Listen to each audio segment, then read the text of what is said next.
Pick up the blitz. Flag is thrown. There's your first down and a lot more for Demaryius Thomas. Swing and a shot by Freeman. Deep into the night. Back-to-back homers for the Braves. Blake Griffin will turn. Shoot a three from the win.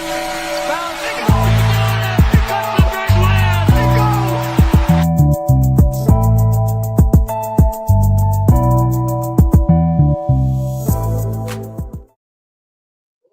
All right, get evening. It's Friday night. You know what that means? It's time for the number one sports podcast in the world. It's time for Sports4U. Live on YouTube. I'm John. That's Mark. Yep. And we are live on your TV screens, on your mobile devices, your laptops, your desktops, on X and YouTube. So you make sure you like, comment, share, that subscribe button, Sports4U.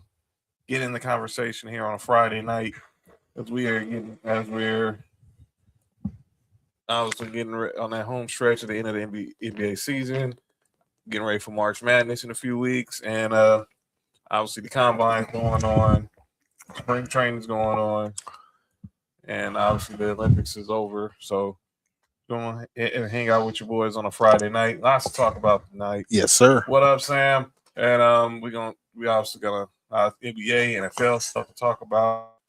So we're just going to get right to it. As obviously we're here on this Friday, so there's no. I mean, I don't know a worse place to start. I mean, but to me, as a Los Angeles Lakers fan, these dudes are truly the gift that keeps on giving, and that's not necessarily a good thing. Mm-mm. The Los Angeles Lakers have been a freaking disaster this past week. From getting just destroyed Sunday and Pat Riley's the game they had a Pat Riley statue unveiling to obviously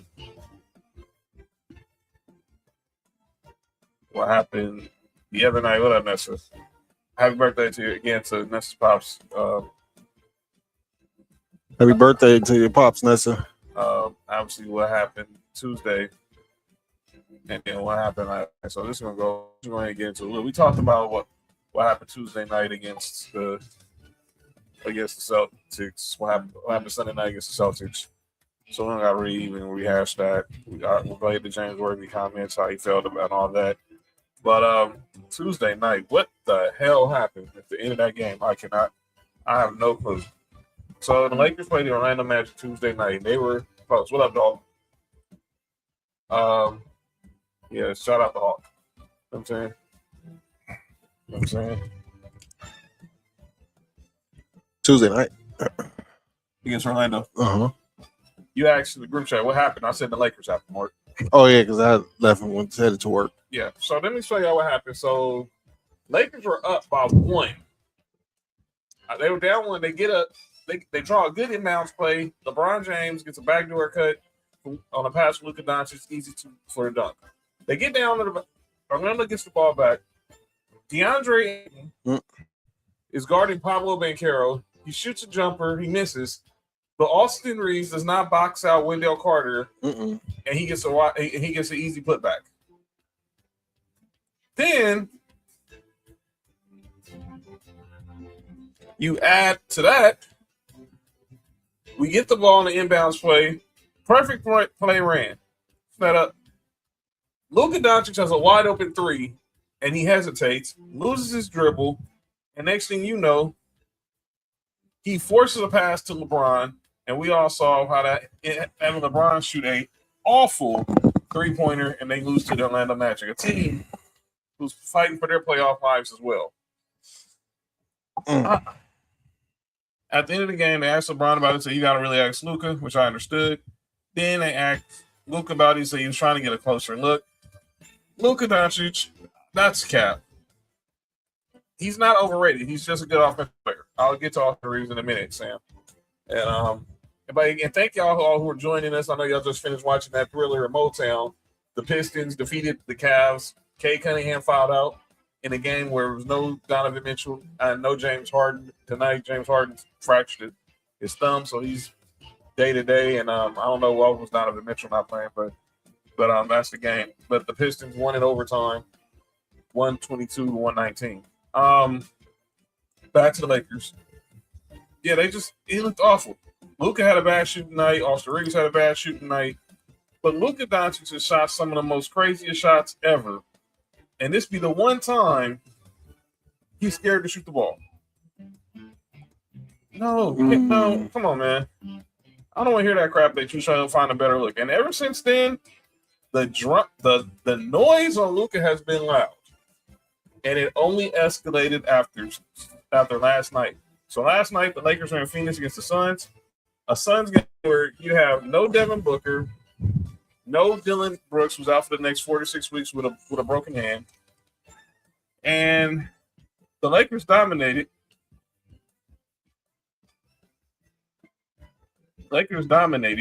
Uh-huh. And but the Suns came back because Grayson Allen and Colin Gillespie became the Who? Colin Gillespie. If you remember the name, played at Villanova. Oh, White boy. Oh, They look yeah. like the Caucasian version of the Splash Brothers. They are called. That's why I said it. Are you good? I was talking about the split. Yo, are you good? One of them is half Caucasian. That's hate, Mark. My bad. That's hate. That's hate on the light skinned brothers. I thought y'all all stayed together. You know what I'm saying? But anyway, and Luka had a game. He had 41, 8-8. But LeBron, obviously, he was mid. Austin Reeves was mid. Austin Reeves had an okay game, but clearly when they're on the floor, offense is not the problem. But defense is a mud. And they, for sure, the defense was awful. I think JJ made a mistake on the last play, leaving Luka on the court, which set up the wide open three for Royce O'Neal. That everybody blame LeBron for. Y'all got to learn how rotations work. I promise you, y'all do before you start talking about defense. And next thing you know, we're down 3. Good pass, inbound play set up for Austin by Marcus Smart to Austin Rivers. Austin Reeves. Austin Reeves, yeah. Well, Austin Rivers. Well, F him too. But we missed the 3, and you just saw the total frustration on J.J. Redick's face. And now this drumbeat about Luka Doncic is getting louder and louder and louder and louder and louder. Go ahead, Mark. Tuesday. Just right. Look how fast it works. I just asked you about that Tuesday. Mm-hmm. Just Tuesday during the show, I asked you, everybody listening, have y'all been noticing that Laker fans getting fed up with Luka? Yeah. I get the fed up all the complaining to the rest, but superstars do it all the time. I'm not crying over spilled milk. The defense, I knew what he was. Sometimes you knew you gotta take the good with the bad. Them lights is bright in LA, man. They say it's bright in New York. Them lights is bright out here, dog. They don't know, man. They think it's all good until that's the reason why Kobe said LA not for everybody, man. It's not. Everybody thinks it's all good until that microscope is pointing directly at you. And that's exactly what's right now with Luka Doncic right now. Him and Austin Reeves. The microscope is that magnifying glass is right directly pointed at them right now. I was listening. Was it Kendrick Perkins? Somebody was saying that players is scoring on Luka 49% of the time, and they're scoring on Austin Reeves 48% of the time. That doesn't shock me. That is insane, dog. That doesn't shock me because they're both pretty much liabilities on defense. You can't leave. I mean, you leave one open. Leave one open at your own. This is going to actually help the Lakers, though. Why is it? If they want to keep Austin Reeves, I don't think he's going to get a max contract from nobody else. I was talking to one of the dads from Sophie School yesterday. Me and him talk all the time. Shout out to you, Ruben. And we was talking about man, Austin Reeves, that $40 million ain't looking so promising. Can't just be out here just giving dudes everyone can't get a max contract. I know what the market says, but sometimes you gotta have, in order to stop giving you gotta reset the market sometime. Exactly. In order to stop giving out bad contracts, you gotta just have put your foot down and say no. And all this talk was look. And now everybody wants to come to the defense of Nico Harris. You got Draymond talking about him. You got people saying he's unwatchable. You got Max Kellerman, Bill Simmons, Cowherd, Dan Levitar. Everybody's been on Luka's bumper over the last 48 hours. Mm-hmm. He don't play winning basketball. I've been seeing that. It's insane. But I'm like this. He got to the finals with a lineup like this. No, he didn't. He got to the finals, not with this lineup. He got to the finals when he had the right squad. And he got to the conference finals with the same something little with not even a squad that was probably a lesser squad than he did to the finals. 22. You think about the squad that went to the conference finals and lost to Golden State. They had Jalen Brunson, right? Yeah, it was him and Jalen Brunson. Yeah. Do you see what's coming there? Yes. That's another guard that can stop the ball domination from Luka. Right. And with Kyrie in Dallas. Mm-hmm. But that was also the other key. You had a PJ the Washington. Defensive players. You had PJ Washington. You had a Daniel Gafford. You had a Derek Lively. Thank God they didn't pay Dorian Finney-Smith. What the hell is he doing in Houston? Getting cardio. Is that it? Or it sounds like he's just stealing money, but I'll take cardio for 200, Alex. Yeah. Look, it's not for. Mark said it. Kobe said it a long time ago. LA's not for everybody, and Luka's just learning. This comes with the territory of being a Laker. Now, do I think is he still probably a guy that can lead us to a championship? It's still yet to be determined because we need to see can Rob or whoever's going to be running the front office in the future put the right pieces around him. And obviously, we'll see what happens with Austin Reeves. That's TBD. All right, Mark. I'm said enough. Because as a Laker fan, I'm very emotional. Mm-hmm. So go ahead, man. I mean, the number one thing is defense, man. You said it. Like, there's nothing else to be said about that. The defense is terrible. You stink. It's mid at best, and then it's ain't mid. It stinks. No, I said when it's at its best. Okay. It still stinks, but yeah, I'll take mid. And then it's inconsistencies. Like, you know what you go get. Luka go. Most of the time, Luka go have a good game. I'm not expecting a 41-year-old Bron to come and give you 23 tonight. No. But it just seems like we don't know when Austin Reeves go off and give you. What's up, JoJo? We don't know if Austin Reeves will go off and give you 30, or if we don't know if he go play mid and give you 12. You just don't know. I think Austin Reeves should be. It's the inconsistency of Austin Reeves, I think, and then no bench, man. I don't understand how Phoenix bench outscores y'all. Yeah. I'm still figuring how we lose to a team that don't have Devin Booker and Dylan Brooks. I just don't understand. Well, it seems like there's no care there. There's no fight. There's no. Oh, speaking of DeAndre Ayton. Oh, who said DeAndre Ayton? You said no care and no fight. Okay. Oh, DeAndre Ayton. I'm glad you went there. I was telling you, was eventually going to go there. So DeAndre Ayton. After the Magic game, there's an article that's being wrote by David Miniman. And he's been heard saying this. They're trying to make me Clint Capella. I'm not Clint Capella. Well, ask me what did I'm not Clint Capella do last night? 2 points, I'm just taking a guess. I don't know. 2 points, 2 rebounds. Yeah, something like that. For real? I'm dead serious. You want to know DeAndre Ayton's true stat run box score? He had 0 points and 1 rebound at halftime, Mark. Wait, what? He had 0 points and one rebound at halftime in 11 minutes. His final box score in 23 minutes: 2 points, 1 for 3 shooting, 5 rebounds.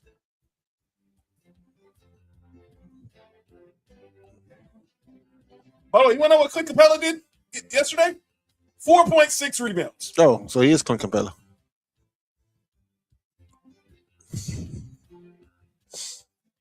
A lesser version of Clint Capella. Okay. If he was Clint Capella, he played some damn defense. But that's true. Man, I don't hear no crap. And look, we all knew what DeAndre Ayton was. Sorry. But damn, I knew it was bad, but he was. Again, LA makes, when it's bad, it makes it a whole lot worse.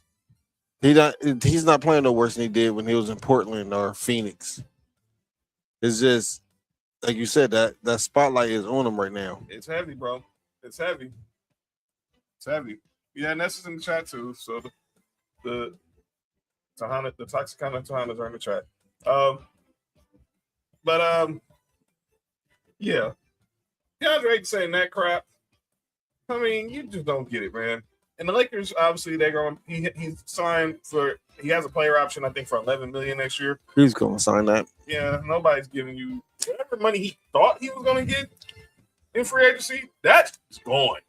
And technically never existed in the first place. You know how he could have got his money? Split effort. By playing like Clint Capella. Yeah, that's it. Ironically. Exactly. If you're doing what Clint Capella, I'm sorry, Judge, I love you. If he did what Clint Capella does, which is rim run, rebound, block shots, and you already have a better offensive skill set. Does he? Well, you never get. I mean, these days you don't know. I don't think he does. I'm gonna say this though.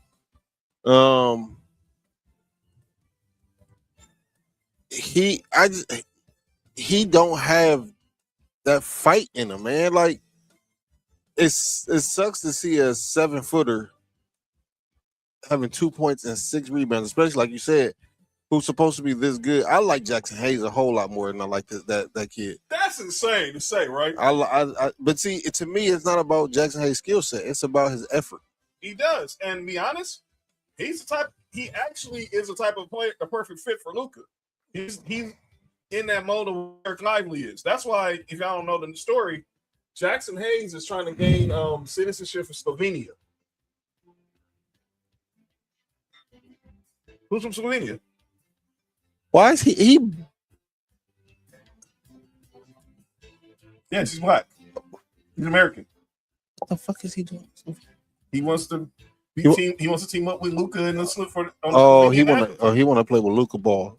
Yo, did you just say he want to play with Luka's ball? I didn't say that at all. Okay, make sure. Okay. No, he wants to play with Luka, team up with Luka during the Olympics, and make a run for a medal. Yeah, but that's not happening. France, U.S. and yeah. And speaking of, let's talk about that. But the Lakers right now, they got the Warriors tomorrow with no Steph, no Draymond. Loss.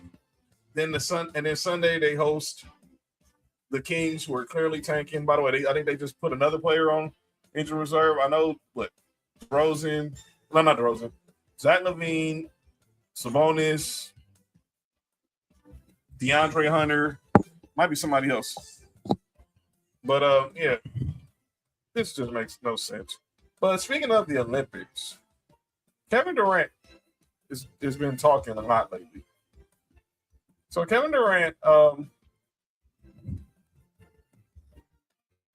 has been talking about, obviously, there's been a lot of talk about the NBA and the criticism of players in this comparison and criticism against international players. So he talked to Vince Goodwill from ESPN. And this is because Kevin Durant has made it known that he is going to compete in the 2028 Olympics, which happens to be here in LA. And he wants to try to win his 5th gold medal in Olympic basketball. But this is where the conversation went to a different direction. Kevin Durant on the narrative that the world is catching up to Team USA. All I hear is AAU is destroying the game. The Euros do it right, while the Americans do it wrong. It's a lot of bullshit with that. I can read between the lines on that. It's a shot at Black Americans. We're controlling the sport. They're tired of us controlling the sport. France is coming for you. Really? We smacked them boys.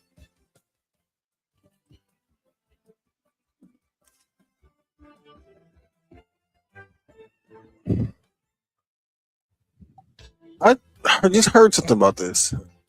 This he said this on Tuesday. I meant to bring it up Tuesday, but now I want to. And he said, "Let me see that. Let me see that again." Okay, so here's the quote again. The quote again is.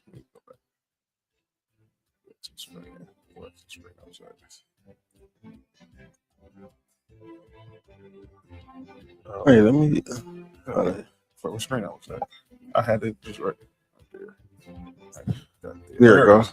Again, all I hear is is destroy the game. Okay. There it is. That's the quote. Yeah. Well, the Americans are doing it wrong. Okay. AAU is filled with majority blacks. However, AAU is fucking up basketball. Now explain what, because I think a lot of people felt, and I think Kevin Durant felt like they was taking a shot at AAU, like saying that AAU is ruining like the way kids are being developed. They are. But explain it why. Because people think some people think Kevin Durant was right, and like some people like you think Kevin Durant is wrong. So what do you explain your theory about AAU? They don't develop the players.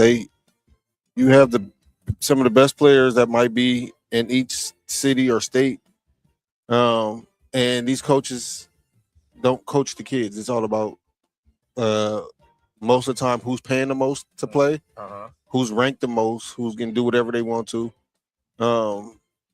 It's not no more defense being taught at that level. It's not no more honing the skills of what makes you great. Like we get some of the raw natural best players that we know they can hoop, and we seen them from young. Yeah. And we just putting them out there. We just letting them develop on their own like that. And most of the time, it's literally on the team that's 12 or 14 kids. Is usually only 3 or 4 of them that's really like that, and they letting them do that, and nobody else on the team is getting developed. So now, when you get to the next level, most of these kids is only doing 1 year in college. College coaches can't really do a lot with that 1 year. Minimize practice times. It's just a lot, but I think AAU is definitely playing a part in it. It's not the same AAU as it was before. I think it definitely is playing a part in it. Like they said, but it's been like that out here for a long time. It's like if you was a big man, they only taught you big man drills. And when you was little, you was guard. So that's why a lot of these players like Anthony Davis, who was a point guard most of his life and then had a growth spurt, he don't really have a lot of big man skills because he never was really a big man until his senior year or his junior year. Yeah. And at that point, you've been taught what you've been taught. But over there in Europe, they teach everybody to do everything. And so I get what that point is, and them making it a race thing, I'm not too sure where I stand on that. Because people think, if you had a bunch of Larry Birds, a bunch of Cooper Flags, people would be praising it. It wouldn't be having any criticism of AAU, basically. Do better coaching, man. That's all I can say, man. We got to be able. A lot of times you can't coach these kids because if you too hard on these kids, I'm gonna take them out of here and go send them somewhere else. That's it. They take their ball and want to go home. Yeah. There's a lot of these kids don't have no accountability. There's not no, and that's why you get a lot of wrong things being done when you get to especially when they get to NBA level, which is kind of watering down the game of basketball. I think is a part of the reason why basketball is where it is now. Yeah. So, and that's why. But Kevin Durant, and this all started All-Star Weekend because obviously he was talking about how everyone seems to come to us about the effort in the All-Star game. Well, I never just came to the black players. I came to everybody. I think when he said us, I thought he meant older players. Well, yeah, he was talking about him, Steph, LeBron, guys like that. But to me, I never just focused on older players. I was focused on everybody because, I mean, y'all the torchbearers right now, but everybody played a part in why the All-Star game was trash for years. Because people just wanted it would be an exhibition. I don't know if you saw where Matt Ishbia, the owner of the Suns, he's been out very vocal recently, obviously, about tanking and everything. He's saying he's willing to put his money up because obviously the All-Star game is in Phoenix. Yeah, I see that. He wants to put his money up to get some of the best in the dunk contest, get some of the best in the 3-point contest, and put up some money to make the All-Star game even continue to be more competitive like it was this year. That's what I'm talking about. He knows his squad. Look, I know he's ruffled a lot of feathers as an owner, and since he bought the Suns, but he's been outspoken on certain things. I agree with him with his stance on taking, even though Brian Windhorst thinks because the Suns don't have no picks, so they really can't tank. But I have no problem with him wanting to try to add a little incentive. Add a little incentive for what's going on. Yeah, I do like the fact that he's adding on to he said he put his money where his mouth is, whether it's because it's in his city or what. I just like that he's doing it. I like he's willing to really say that this is where we stand at right here. Mark, did James Harden play? No, he did not play. He's out with a thumb. He hurt it. He hurt his thumb the other night against the Knicks. James, are you good? Mark, we order a lot of food here at Sports4U on Tuesdays and Fridays. We just had some food here last week. What did we have here last week? Wingstop. And what kind of wings do Wingstop have? Lemon pepper, garlic parmesan. Well, you get to stop with lemon pepper. Did you see the news was going to happen in 2 weeks in the ATL? The Atlanta Hawks, March 16th, are having Magic City Monday when they face the Orlando Magic. So here we go. They got strippers at the game? No. Unfortunately not. So Magic City Monday, Hawks Magic, March 16th. Don't miss Magic City Monday as we face off against Orlando Magic. All fans in attendance can enjoy lemon pepper and Lou Will lemon pepper wet wings from the Magic City Kitchen. Shop an exclusive co-branded Atlanta Hawks Magic City hoodies you see right here on the screen. And catch ATL legend T.I. performing at halftime. And by the way, they're doing a podcast with him, Mr. Magic. I think it was at DC Young Fly. Or you could perform one of them. Never mind. Yeah, you good? I hope he ain't performing that crap. But I want to read you the NBA statement on the Hawks statement about this Magic City Monday. Maybe I want to bring it up on the screen right quick. Oh, this is funny. This is so ATL. Here we go. Magic City Monday. There it is. The Hawks celebrate Atlanta's iconic cultural institution, Magic City, during the team's Magic City Monday game against the Orlando Magic on Monday, March 16th. Special live recording of the Hawks AF podcast with Jamie Gertz, a TI performance, Magic City's Kitchen, world famous wings, and co-branded limited hoodie highlights the evening's festivities. All right. Yeah, why are we going? Slow down, mouse. Joe Budden? Nah. So the Atlanta Hawks today announced a special one-night collaboration to celebrate the city's iconic cultural institution, Magic City, during the team's home game against Orlando Magic. As a part of the celebration, the Hawks have worked with Magic City to bring the best of the phenomenon for fans in attendance to their award-winning State Farm Arena. The Hawks, who were recognized last season as the NBA's best overall game entertainment, have tapped legendary rapper Atlanta's own T.I. to perform one of his well-known tracks at halftime, presented by Jack Daniels. The organization has also teamed up with the coolest DJ in the world, DJ Esco, who also serves as the landmark resident DJ on Mondays to curate the pregame music. Prior to the game, Hawks principal owner, filmmaker, and actor Jamie Gertz will present a special introduction of the Hawks AF podcast. Last year, Magic City celebrated 40 years with a 5-part Stars documentary series, Magic City, an American Fantasy, produced by Jamie Gertz alongside Grammy Award-winning music mogul and Atlanta native Jermaine Dupri. The series explores the history, cultural impact, and influence of the Atlanta landmark features with Big Boy, Killer Mike, T.I., and others revealed a pivotal role in hip-hop and black culture. Those interested in watching the documentary, obviously, you can go. It's on Stars. You can on demand. The collaboration at theme night is very meaningful to me after all the work we did to put together Magic City and American Fantasy. The iconic Atlanta institution has such an incredible impact on our city and unique culture. The Hawks are inviting fans to enter the arena early for a special live recording of the podcast. The show will feature will feature a conversation about the documentary, all that other stuff. The game open? No. The impact of the club and music, sports culture with Michael Mr. Magic Barney, the founder of Magic City, T.I., and comedian DC on Fly.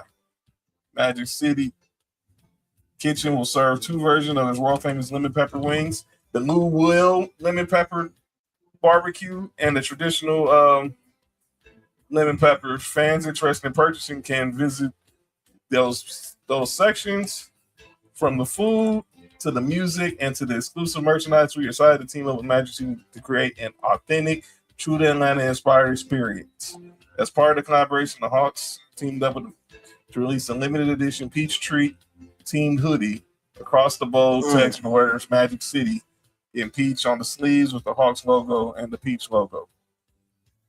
That we're doing it for the city, said T.I. And that was on T. Okay, and then that's it. So yeah.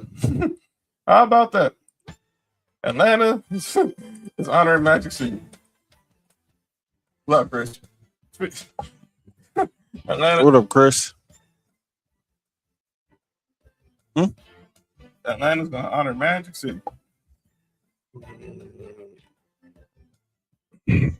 Salute to them, man. I'm not too mad at that, man. Honestly, I think it's dope that an iconic thing in their city getting recognized, man. But with that kind of make me wonder, like, if each city could do that, I wonder what LA's would be. Well, it won't be. What, you mean a strip club? No, it don't have to be a strip club. Just whatever LA's known for.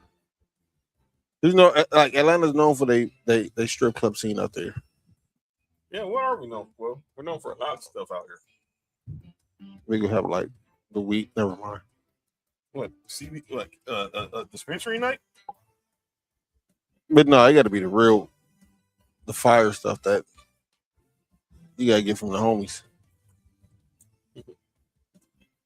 Those are the projects. You trying to set somebody up, John? Well, NBA players go there all the time. But I'm just saying. Yeah, but that's funny. But yeah, that's going down. I can't wait. Wait, go back. What up, Sonny? What up, Sonny? Yeah, so yeah, Magic City Mondays. Mark, I want to ask a question. So I saw this on Twitter earlier. I want to get your thoughts on this. The question was asked, look at all these players right here. Who was the most influential player in NBA influential in NBA history? You see Jerry West, Charles Barkley, Kareem, Bill Russell, Oscar Robertson, Wilt, Shaq, Magic, Bird, Dr. J, AI, Cole, MJ, LeBron, and Steph. One or two. Most influential, nothing about who's better. No, influential. Who's influential? Probably AI or Jordan. Okay. I would think it's them two as well. I'm gonna start with AI. Dudes wore headbands back in the day, but dudes weren't rocking headbands with cornrows. They weren't wearing the baggy shorts. Obviously, dudes had tattoos, but it was something about when AI stepped on the scene, it got a whole lot different.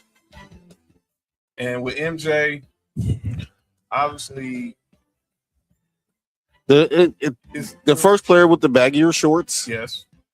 Is it the swag, the shoes, the 23, like everything about that is just influential.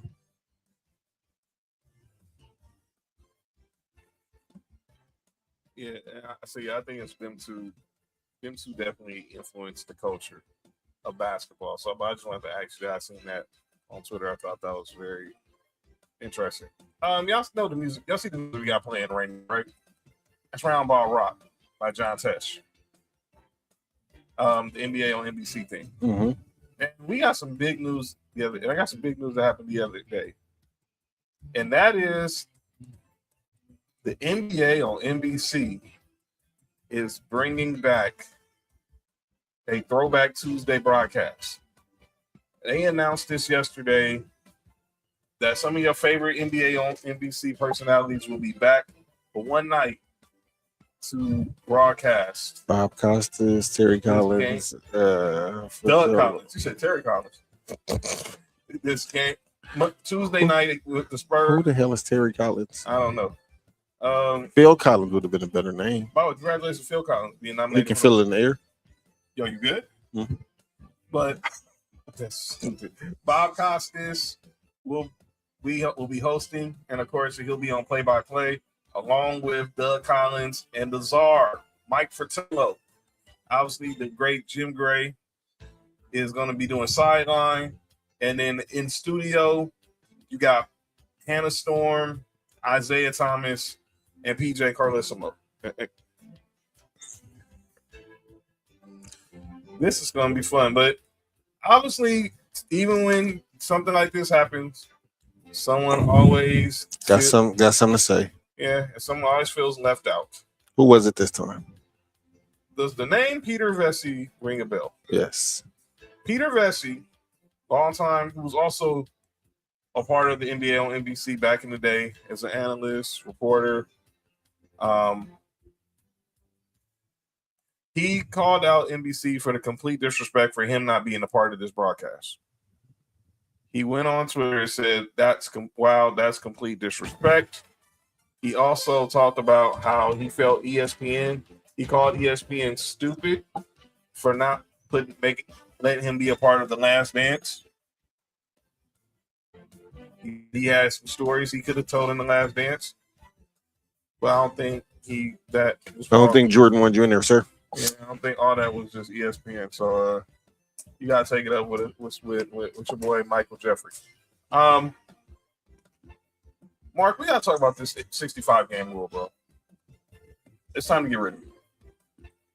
I want to show y'all this. So the 65 game rule is really the NBA. Remember, they put in this rule some years ago where you have to play a minimum of 65 games in order to be eligible for postseason awards such as All NBA, MVP, ABC, BBD.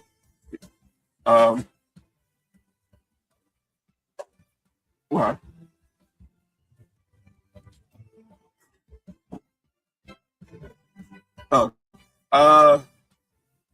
So I'm looking at this list, obviously, and it shows these players are at risk of missing the NBA awards under the 65 game rule.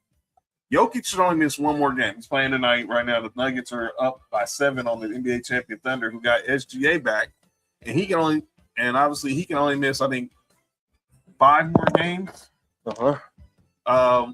Devin Booker can miss 3 more games. Wemby can only miss 4 more games. Luka 5, Ant-Man 7. LeBron, Steph, and Giannis, they're not even eligible because they already missed over 17 games. And right now, that is raising the odds of Kay Cunningham being the rookie of the MVP. Yeah. Him and Jaylen Brown.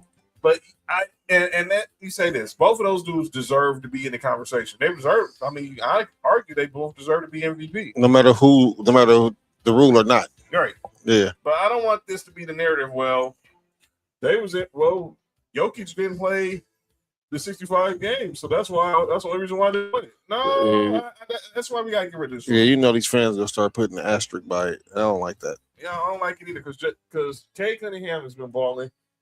Jaylen Brown has been balling, and look, Jokic has still been balling. He's averaging a triple double. He's leading the league in assists and rebounds as a center. How many as a center? Wilt. and that's exactly where it stops. Mm-hmm. But is it time to get rid of this rule? I'm not mad at the rule. I just think we need exceptions for it. Like we know, Joker was really hurt, right? Mm-hmm. SGA, I think players like that is really hurt. I don't think they just quote unquote doing this low managed thing. You know what I'm saying? I feel like if we know these players have significant injuries, that should be looked at differently. But we have a lot of these players who just sit out. So that's why I partly agree with the 65 game rule. But even then, I know if the players that's load management is sitting out 17 games a year. I don't think so either. And look, I know this was all part to trying to stop load management, but I think we've already crossed that bridge, and there's no. You just need somebody to manage your load. There's no turning back. So I would get rid of this rule personally. I get rid of the rule immediately, and it shouldn't matter as long as you play more than half the games this season. I don't know what the heck was that, Joe. I don't know. As long as you play more than half of the games, you should be eligible for awards. I agree with that. Yeah, let's stop it. Let's cut the crap. But shout out to all those who will be. But the NBA got to fix that. One more NBA topic before we go over to the NFL.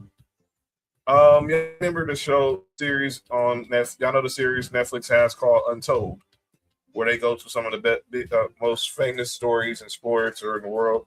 Well, obviously, it's been part of their dive into sports documentaries. Obviously, they did the Malice in the Palace. They've done Johnny Manziel, Urban Meyer, Jake Paul. They just did the Shooting Guards with Gilbert Arenas, Javaris Critton. Oh yeah. And now they've added they just announced the next season, which drops on March 31st. Two of them in particular, I think we're going to be interested in. The death and life of Lamar Odom, as we revisit Lamar. Wait, he died? He cold blue that night. Oh, in the Bunny Ranch. Yes. Oh, okay. Whew. No, he's still with us. He's been on the podcast. Oh man. He's been on the podcast tour. No, he's still with us. But he's been on the podcast tour talking about his cocaine summers. Lamar Odom's going to revisit that infamous night at that Love Ranch. I heard him talk about it. That nearly cost him his life.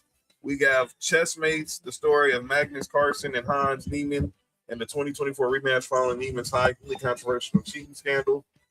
The shooting at Hawthorne Hill, a retired Olympic equestrian and his newly dressed student being in a feud that culminates in the shocking act of violence.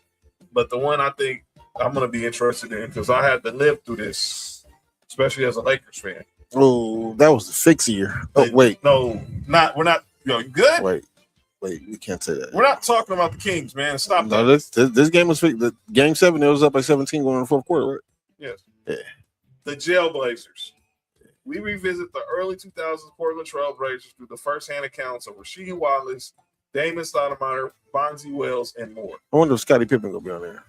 Well, he was part of the Trailblazers. Steve Smith was there, J.R. Ryder, Quintel Woods. I ain't heard that name in a minute. That's those teams was Zach Randolph. Young Zach Randolph. Yeah, I'm interested in seeing. I know the story about Lamar, and it was crazy.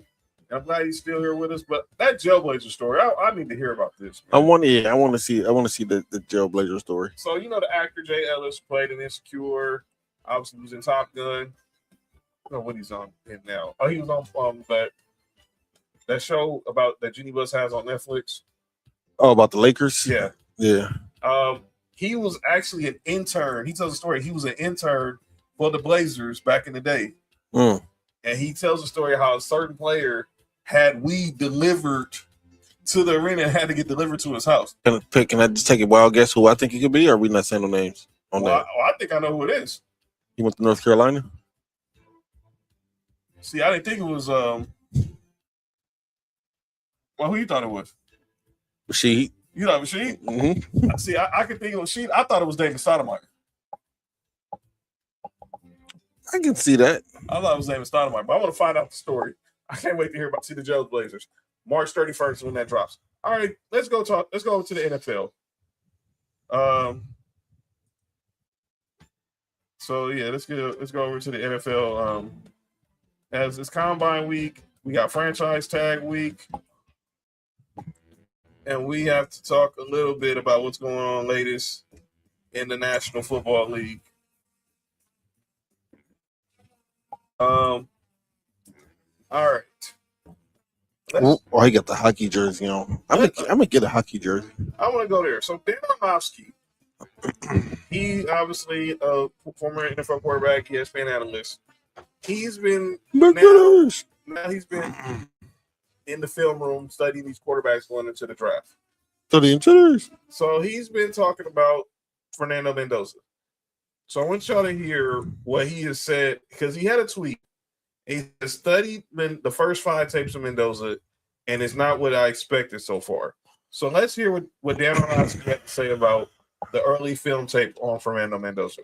Dio tweeted out, studying the first 5 games of Mendoza's tape, and it's not what I expected so far. Explain. So I'm through 8 games now, and through 8 games, you see good, but there's a lot of underwhelming. I think there's a lot when you watch Mendoza's tape through 8 games, not all the way through, and I understand that his season finishes strong, but there's not a ton of big-time throws. There's a lot of clean pockets. There's a ton of RPOs and back shoulder fades, a ton of them, RPOs and back shoulder fades. And then there's moments where you see, like, okay, that first read's not there. He scoops with his feet, and he becomes a runner unnecessarily. If you take away the RPOs and then those back shoulder fades, there's just not a ton of balls over the middle of the field. Very good decisions. I think that's his superpower is he avoids negative plays. But you're looking at a guy that's saying first pick, and I think through 8 games, Ty Simpson's tape from Alabama through the first 8 games of the season, I think is significantly more impressive than Fernando Mendoza. Okay, really quick. He did play for Cal the year before, so maybe taking a few games and acclimated to coaching. And I just haven't watched the back half of the season yet. I just haven't gotten to those. Okay, so before I go to Lewis here and Stephen A., do you still think he is the clear-cut #1 overall pick? I'm not there, and that's through half of the season or so. I'm just not there. NFL season just got done. Wow. I haven't gotten through the back 7 or 8 games or so. So I should be ashamed of yourself. Half the season. So Dan Orlovsky said through the first 8 games that he's watched of Fernando Mendoza, he doesn't look like the #1 overall pick. Obviously, we all saw how his season ended. But this is where you have to watch the game tape, because everyone would say Ty Simpson's tape was better. You got to watch Ty Simpson. He was going crazy in the beginning of the season. And then he got injured, and everything went downhill from there. He was going crazy. And that's why you're hearing him maybe the end of the first round, hearing the Steelers, possibly the Rams.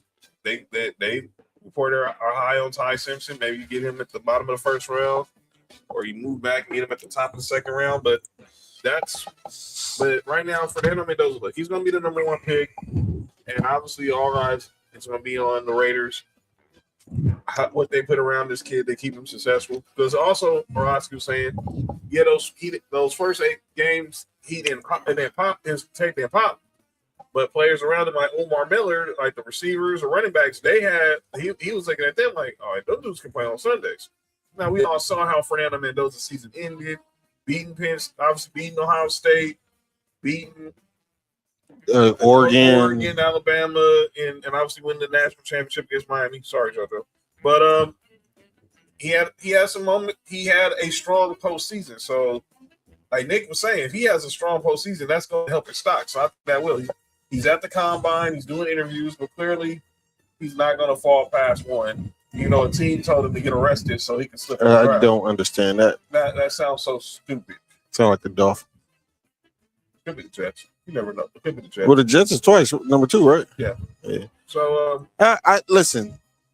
I don't necessarily disagree with Dan Orlovsky, because not what we, like you said, not looking back at what we saw.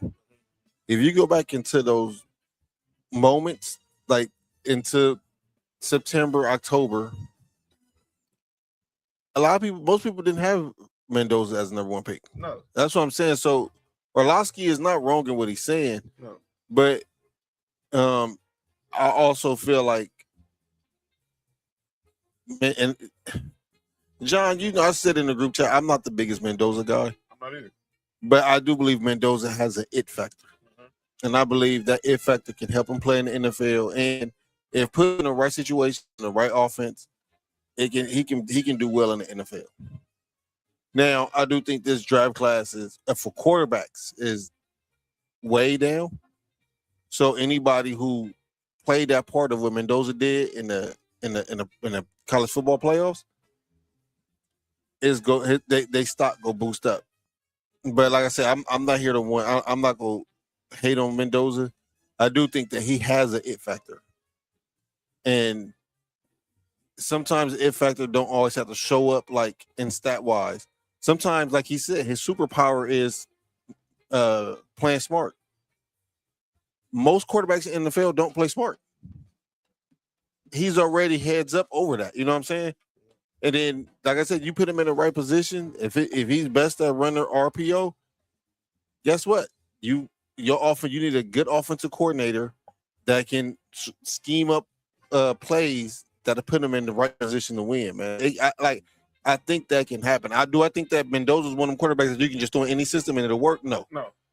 But I do think that if you put the right offensive coordinator with him and allow the offensive coordinator to scheme up plays, with him and Ashton Genty and Brock Bowers, I think that can be a wonderful, wonderful, wonderful connection if done correctly. I think it got to be. I think I agree. You got to put him in the right situation and not worry about who's about what you're saying. And John, if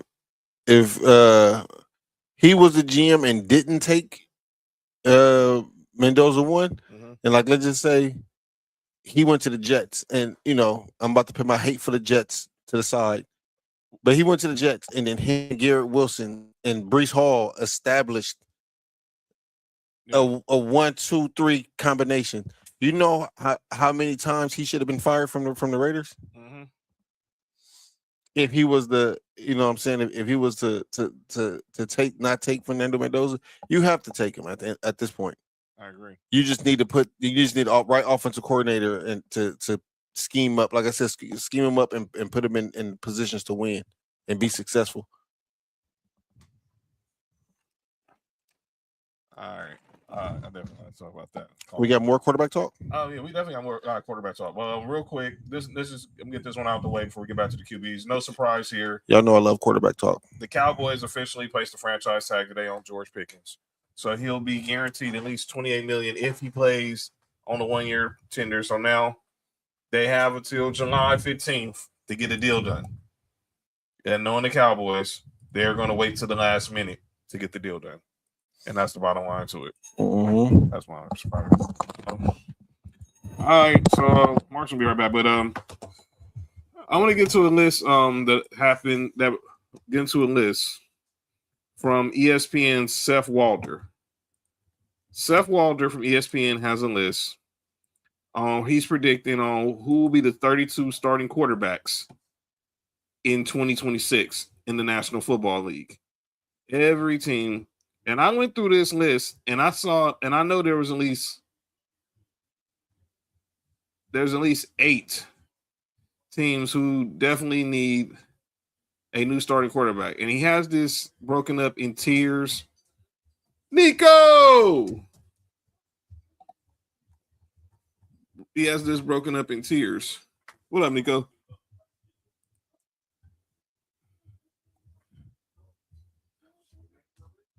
So I want to go through this list.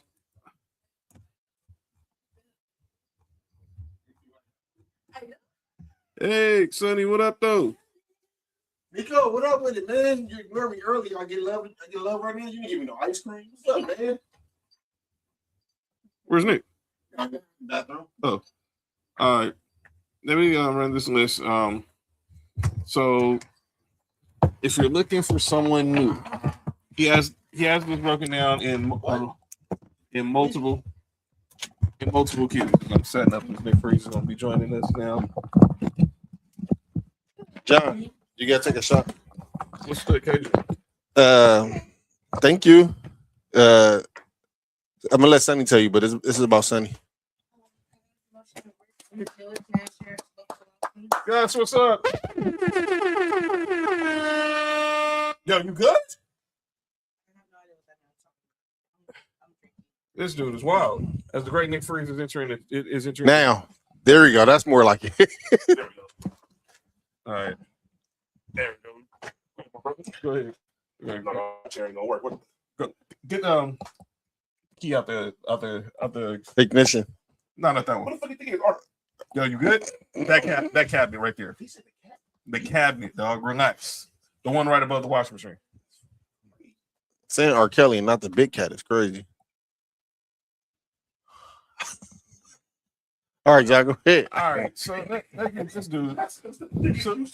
So as soon as Nick gets here, the show goes left. All right. So that nigga don't like tigers. He likes Siamese. Yeah. All right. So Yeah. is that the right one? Yes, it's this one. All right. Y'all think it's crazy, man. All right. So he has looking for someone new. So he has this broken down. Wait. Yeah, I ain't gonna, that's Wait. crazy. What? That's What do y'all do? You know what? Yeah, I Remember, gotta leave. remember, I got here. no. You remember like when we had that meeting in the backyard and then That Yup. didn't help nothing. y'all said whatever y'all said, and I said I can leave? Yeah, It's one of them moments, yeah. All right. So he has Kyler Murray as the starting quarterback for the Browns next year. Oh, I don't see why they do that, but okay. It's in the one with the door. Malik Willis. to Nessa's Dolphins. He has Kirk Cousins going back to the Vikings. We said that. Yeah. The Jets starting Spencer Rattler. That's crazy. And then he has another section called early season injury stand-in. Obviously, he has the Colts going with Gardner Minshew until they figure out what's going on with Daniel Jones. Marcus Mariota. Huh? Marcus Mariota. Huh? What? The cat's humping again? Yo, you good? Hold on, I'll go. John, you keep talking. All right. So Marcus Mariota with the Chiefs, because obviously Patrick Mahomes still recovering from the ACL. They still have Jacoby Brissett coming back with Arizona, obviously. The Falcon, Michael Penix Jr., but he's still coming off the knee injury because the Steelers still like Aaron Rodgers. And obviously they got the ones who are already locked in, Lamar Jackson, Josh Allen, Bryce Young, Caleb Williams, etc. But we'll definitely focus. I want to focus more on those who could be new quarterbacks in new places. I don't know what the heck is going on with them. Yeah, I don't know. Yeah, them damn cats. John, What? Freaky Drake. what's up with that wicker chair back there? What's what? That wicker chair back there. Yeah, John, looks like a fucking timeout chair. Yeah. What are you talking about? Oh no, we talking about. Don't even worry That's about fucked up, man. We gonna put some business out it. there. Yeah, I don't know what you're talking about. Don't even worry about it. I don't know what you're talking about. I don't know what you're talking about. Yeah. Excuse me, I don't Nico. want to talk about either, man. I'm gonna shut up. Thank you. I don't know what this dude's talking about. Yeah, that's what it was for. It's like a swing too. Oh, you talking about that? Relax, just relax. Oh, shout out to Felicia. Relax. Delta, who? No, one of my coworkers at the funeral home. Oh, nigga. Boy. All right. Now I know what you're talking about. Yeah, that's gonna be for the cave once it ever gets established. Yeah, I know what it is. Yo, relax, Mark. That's cool. That's why the foot and leap supposed to be sitting here. What? The only John set up. It's the only John. By the way, now nobody talking. We got a after President's Day sale for the Only Johns. Stop it. 85% off. 89%, and then what we gonna do is we gonna put the code up on the screen in a minute. No, first of all, why would y'all say 89? Oh, My bad. we thought that was a good number. Yeah. Not over here. Oh. No. Stop it. 69. Can I see those targets? Yeah. All right. And there's the code for the 85% off for Lonely Johns. All right. Let's get back to this list. Nick, relax. As Nick gets set up. All right. So Seth Lauder, I'm gonna start this over. So Seth Lauder from ESPN has predicted who's going to be all the 32 starting QBs going into for next season. So obviously we all know the no-brainer, so we're not even going to deal with them. But I want to deal with the ones where he sees some change on franchises. Okay. So he has looking for something new. He has the Browns with Kyler Murray. Nigga, I'm about to say they might get a quarterback either the free agency or what you call it. I don't think they all the way sold on the quarterbacks they have. Well, they clearly not, even though they said don't push out the black people. Never mind. All right. The Dolphins starting Malik Willis. Yo. All right. You're Malik niggas. Malik Willis. So him instead again, Nick. So the Browns, he's predicted the Browns are going to have Kyler Murray as their starting quarterback. The Dolphins with Malik Willis. Okay. The Vikings with Kirk Cousins. Okay. The Jets with Spencer Rattler. Sonny, we need 2 more cups. I don't know how that's going to work. And then early season stand-ins, he has Gardner Minshew as a stand-in for Daniel Jones. Standing in Daniel Jones is crazy. Yo, relax. That's for you, John. All right. And then oh yeah. And then don't worry about it. He has Marcus Mariota as a stand-in for Patrick Mahomes. Oh. And that's actually not bad for Kansas City. And so in Arizona, Jacoby Brissett is now going to be the starting quarterback. Michael Penix, I guess, whenever he comes back from Michael's who? Relax. Wait, ain't that what they tried? Never mind. Nope. That's it. Why is it always Mike?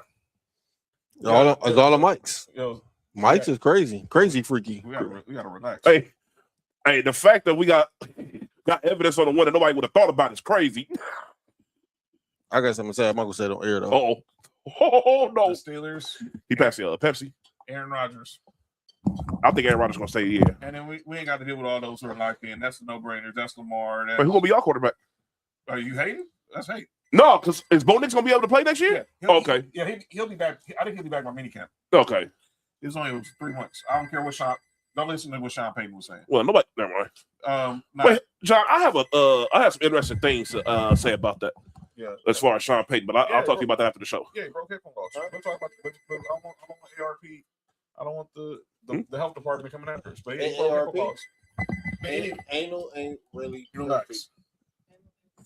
JoJo, relax. Is that what ARP stand for? I don't know. Anyway, but that's Kyler Murray to the Browns, Malik Willis to the Dolphins. Those are the ones that I really wanted to get y'all guys' thoughts on. I personally think Kyler Murray might end up in Minnesota, even though congratulations to Sonny. Congratulations to Sonny. Sonny got promoted. Hello, clink clink. Yeah, so we'll clink later. This dude did not just say that. I ain't drunk nothing yet. Wait, you heard that? That was crazy. That was crazy. You know what? All right, then, y'all. Hey, it's been real. Mark, this is Mark, and I'm signing out. Anyway, but Kyler Murray to the Browns.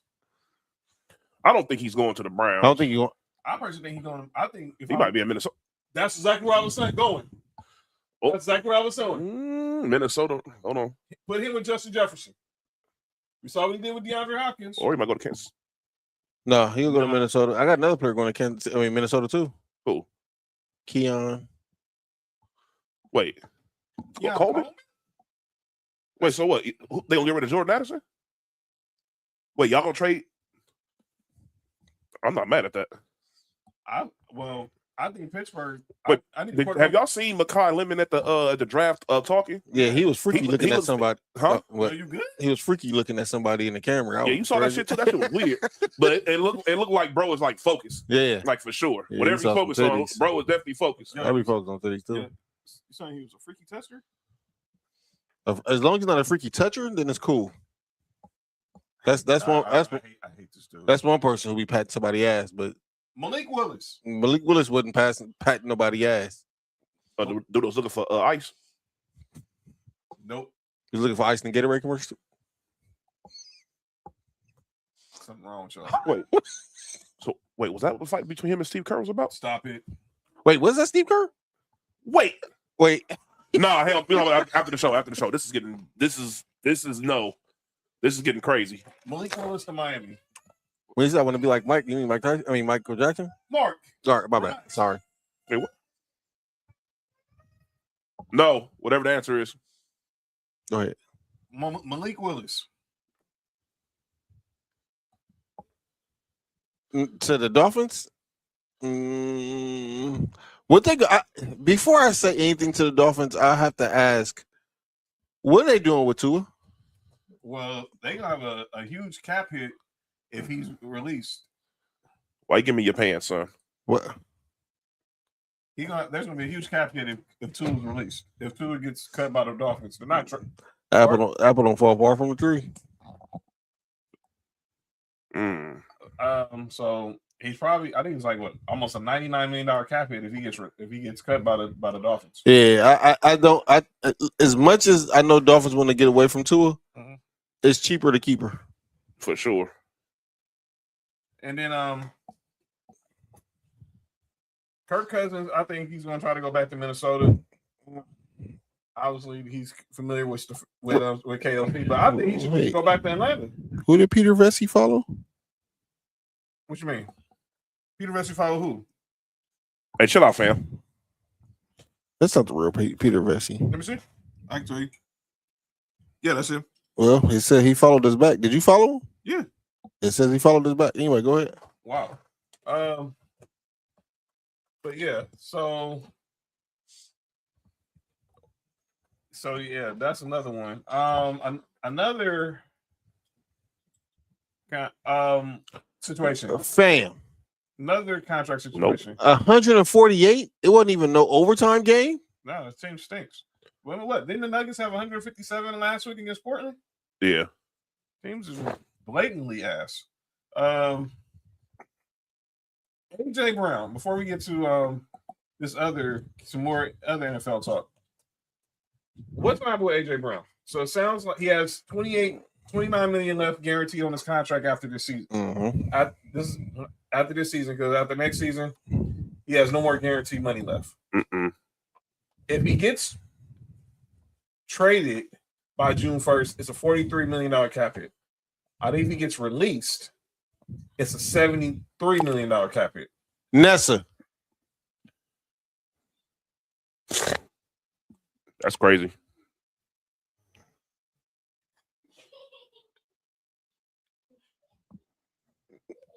Yo, Nessa is out of pocket.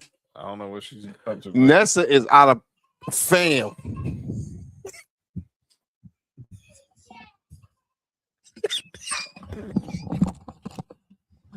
You all right? You all right, John? I don't even know what's going on. I can't even say I'm all right because I don't know what's going on. No. Don't look over here. Dog, she got a problem. Yes, I know. She has a problem. She has a problem. The sheet fell. The cheeks. Sheet. Yeah, that was some quarterback situations. You should be a Pepsi. Well, it's right there. Oh shit! I thought I already got it. No, right there. I'm playing alcohol. Yeah, I did. So y'all remember the NFL was trying to get? Y'all remember the NFL was trying to get rid of the player, the players report card? Yeah. Well, that didn't. Well, they failed. So the NFLPA had their report cards about each team, and they officially gave out their grades on who has the best facility, who's the worst run. Oh, the Steelers is the worst. Who would have thought that? So here we go. I'm not surprised. The Steelers are cheap. They cheap. They stayed. They got an F, but they got a D for ownership, but an F for everything else. They stayed up been the same since 1978. So the Dolphins end up ranking first, and the Steelers ranked the worst when it came to facilities. NFLPA is not making the report cards public this year after a grievance was filed in the NFL, which said the subject violated the collective bargaining agreement. Oh, it sounds like teams don't want to be just held accountable because they don't have their stuff in order, and the players' union is tired of it. But the Steelers being named the worst run franchise is. I have a team that's How the heck are you worse than the Bills? Worse than the Jets? That's crazy. I've seen it all now. I've definitely seen it all now.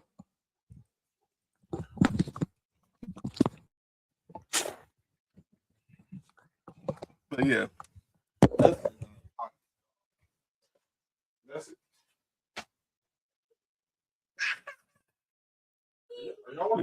Yeah, I don't know what's going on with Nico, but let's get over. So I got to call out names I need to get to, but real quick, and it's dealing with the Browns. So I'm gonna go there. Uh-oh. Tom Lincoln says there's gonna be an open competition between Shedeur Sanders and Deshaun Watson. What are we doing? What are we doing? There's no competition between those two. They're going to play Deshaun Watson. You're paying him too much money for him to sit on the bench healthy. That is the biggest problem that they have, and that is the reason why Kevin Stefanski is definitely over the franchise, like completely. He's like, we're incompetent as shit, and then you not like that. You draft a guy like Shedeur, there's no problem with him, but there's like a lot of baggage from the outside world revolving around him. You feel what I'm saying? That's not necessarily his fault. He can't control what other people are saying. Man, he's a good kid. Yeah, and you know, at the end of the day, like I'm saying, he's a good kid, whatever. But you can't control what the outside narrative, and everybody from the outside is like, he's been treated wrong and all this other stuff. And no matter what happens, you know, he can't do right and all this other stuff. And, you know, there's a whole bunch of narratives that can force upon this dude. And Stefanski probably knew all this was going to happen. And that's probably the reason why he was probably against drafting him in the first place. And, you know, not even outside of this year, look what he had to deal with throughout the entire time being with the Browns. You know, he had Baker over there. Mm-hmm. They actually looked well when they had Baker over there. They got to the playoffs. Mm-hmm. I think they won a playoff game. Beat the Steelers. Exactly. Gucci, man. I know, right? You feel what I'm saying? So, and then after all that happens, I think they had like an off year the next year because I think of injuries and all other stuff. You gotta lick the coochie, man. Baker was hurt. Yeah, Baker got hurt, then they get rid of him. They say we're cool on Baker. And so he's like, well, what can I do? And then you give me Deshaun Watson. All right, it's okay. But then it's like you give him all this money. So now it's like you didn't put in the factor of the dude ain't played like a year and a half. Yeah. And he has all this other stuff going on. And in the midst of all that, he becomes injury prone. He's getting stretched all around the balls. Man, you feel what I'm saying? So now you're bringing in another distraction. You bring a distraction in already. And it's like, I already got to deal. Look, imagine as a head coach, you already dealing with being a head coach of the Browns. That's already enough stress in itself. Then you got to deal with the media circus of a Shedeur Sanders. Then you got to deal with the media circus behind Deshaun Watson. And guess what? Both of them might be healthy next year. We're gonna see. And man, Cleveland is. I don't know how the hell. What up, Christy? Hey, look, the Steelers we ran very terrible for them to be ranked lower than the Browns because the Browns are ran terrible. That's embarrassing. Them and the Jets are easily the worst run franchises. You know something? The Steelers might be just as bad as them, but we don't know because they have good players. You know, and they have Mike Tomlin. I'm about to say they had a good coach. Let's see what happens now that they don't have Mike Tomlin. Oh, wow. Oh, hold up. Whoa. Jokic was going after Lou Dort. Now it's like Jokic and Jalen Williams. Where Jokic brothers at, man? Courtside, they there. They got the UWAP over there. No, they got the ARs. I don't mean Austin Reeves. Yeah. They're the only ones that can get guns in the stadiums for some odd reason. All right, go ahead. All right, let's get to calling out names. Because I want to get to we're talking about the Browns. Fam, was that Jared Dudley? Gardner? Yeah, he's assistant coach on the Nuggets. Wow. Fuck, I'm getting old. Him and JJ Barea. What the fuck is going on? Yeah, JJ Barea assistant coach for the Fam, we getting old, dog. Dog, you know how old, I'm gonna tell you how old we're getting. What college did Phillip Rivers go to? Phillip Rivers? He went to North Carolina, right? North Carolina State. North Carolina State. His son just committed to North Carolina State, the oldest one, Gunner. Well, he got about 15 of them. Whoa.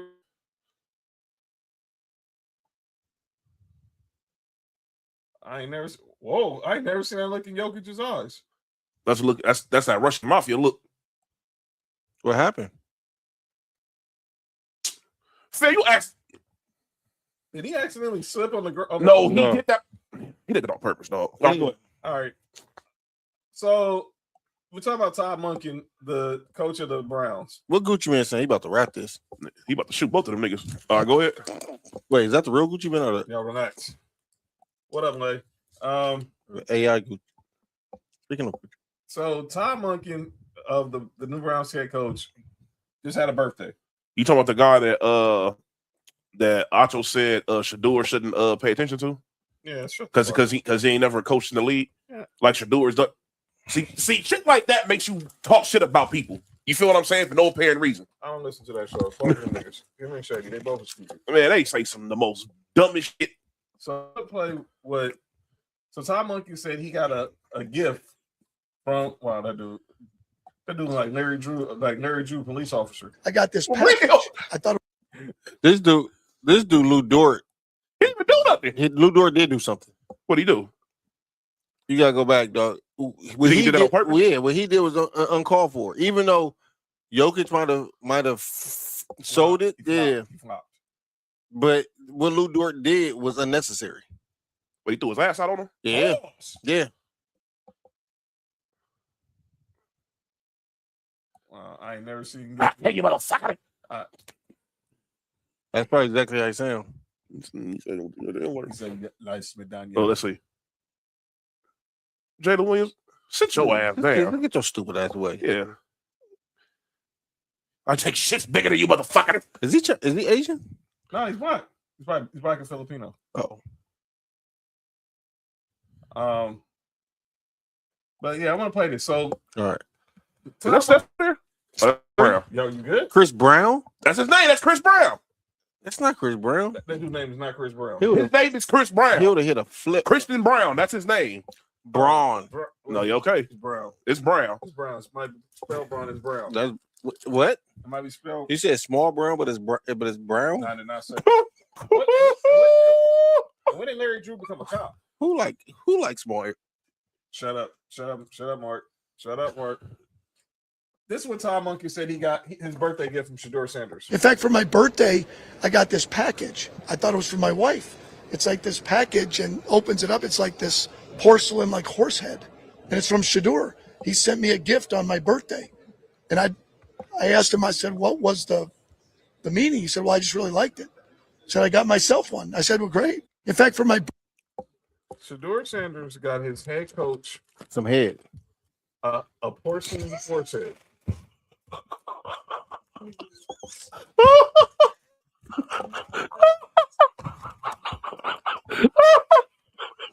I fucking hate Mark. I swear to God, I hate this nigga, man.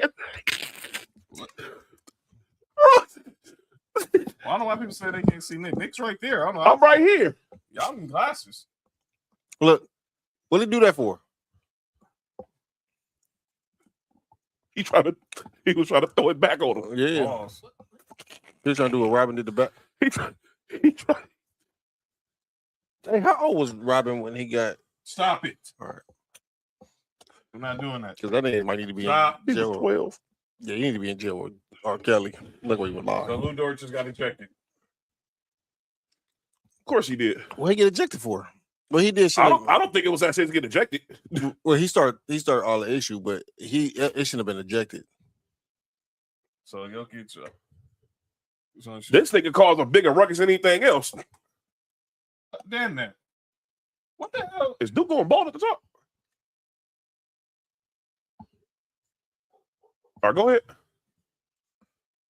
Because y'all looking on the mobile version and not the landscape version. What happened? They're looking. Who's John yelling at? No, Lay and Christy said they can't see us. That's because y'all not looking y'all looking at the mobile version of the stream and not the full screen version of the stream. Look, watch me do. Okay, I see it. Yeah. That was a cheap shot. You said it was a cheek shot? He put his cheeks up there. It probably was. I'm showing you the real Joker. You can easily exit out that stream lay and go and look on this and look on our YouTube. There's a separate stream that has the full screen. That's why y'all looking at the mobile screen. Y'all looking in portrait and not landscape. But what the hell is Shador sending this dude ahead for? For everybody that doesn't know this, we've all been The Godfather before. Yes. Okay. So we all remember why the horse head was sent, right? Yes. That's the thing. He sent an offer he cannot refuse. So with that being said, I don't know what he's implying by doing this, but that's very weird. Yeah, I don't think it's necessarily bad. It's just weird. Send another man some head is So weird. you basically send a man a horse head, which you threatening him if he don't start you a quarterback? What? You looking at me? What I did? You know what you did, dog. All right, my bad. Wow. So you basically send this dude a half a head so he can start a quarterback. She got to learn deep. Wait, ain't that the midget over there? Relax. She got it.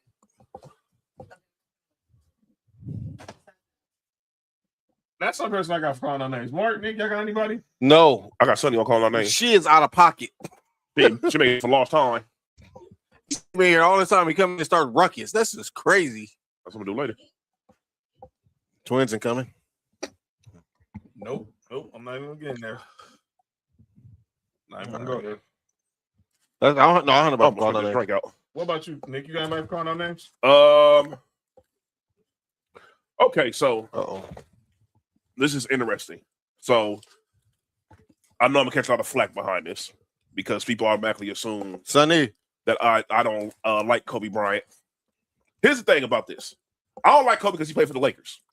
That's literally the only reason why.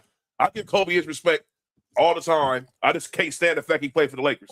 He played for any other franchise, I'd be probably his second biggest fan. But I can't be a fan of somebody too much that played for the fucking Lakers. But Understood. Gilbert Arenas put something out there that changed a perspective that we've all probably at one point has said that was wrong that we thought was right.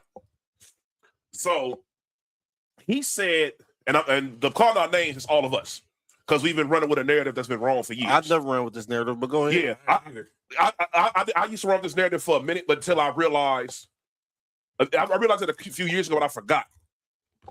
So Gil basically said that, when everybody says like, the Kobe and Jordan comparisons or whatever that goes on, he's saying that basically Kobe's game only emulates Jordan 95 and up. after 95. Mm-hmm. He said he is not Air Jordan, the guy that in the 80s. The guy from and that's the thing that everybody doesn't realize, and I think a lot of young people don't realize that as well. When of course, everything about Jordan is great, but the shit that made Jordan a great player was what he did in the 80s until he first retired, because that motherfucker was amazing. Suspended. He had highlights that look fake. Suspended. I literally seen this nigga look like the nigga stepped in, did a double jump in midair, and did a layup. One of the most amazing things I've ever seen. He also could be doing the most overrated shit too. But yes, that change of hand was unnecessary. Change what? Change the hand. Hey, did you really have to mention that? Like wait, you talking to change? But yes, everybody, we've been wrong for a lot of people that have been doing this for years. We put the wrong narrative out there. He is not Air Jordan. He is old Jordan, if you want to do a comparison, which falls in line with this. My calling out names, part 2, cold segment change up. It's Paolo Banchero. Outside of the fact he plays for Duke. He played for Duke. You need to realize that the game that you want to play and the game that you're capable of playing is two completely different things. That's a fact. Because your game is LeBron James' game. Late LeBron. Mm-hmm. Similar to Kobe. Your game is Kobe game later Jordan-ish. Laker LeBron. Yes. Your game is definitely Laker LeBron. Mm-hmm. Before the injury, Laker LeBron. Yes. And you need to embrace that. You need to go ahead and accept the fact that you're LeBron James, old LeBron, and you're not Kevin Durant. You feel what I'm saying? Stop settling for these jumpers. You're not that good of a shooter, dog. It's still early enough in your career where you can become one, but embrace your athleticism, get to the rack, what you do, and be this forward playmaker, because your team is better when you're attacking compared to when you're settling for these jumpers. Yep. Because when you're attacking, that opens up everything for both the Wagners, Jalen Suggs, Anthony Black, all these other guys. He said both the Wagners. Relax. Loki almost did say that. But you feel what I'm saying? Like, it opens up everything for the entire team. Instead of you just settling for these jumpers. Embrace your skill set. Stop trying to make yourself something that you're not. That's what ruined Blake Griffin's career early on. Because Blake Griffin was attacking, and everybody said Blake Griffin needs to start shooting jumpers, and all of a sudden he started shooting jumpers, and he forgot how to fucking dunk. You feel what I'm saying? So I don't want him to fall into that, because the media can fuck you up, like for real. It fucked up Blake Griffin, and he still had a great career. But embrace your game, player. And that's all I have. That's all I have for calling out names. All right, we're gonna get up out of here. But real quick, I want to make an acknowledgement for us real quick. Thank y'all, because we have surpassed 400,000 views on YouTube. Hello. Shout out. Keep subscribing. Why can't they get their nose broken? Shout out to Tupac watching from Cuba. All right, you got to chill.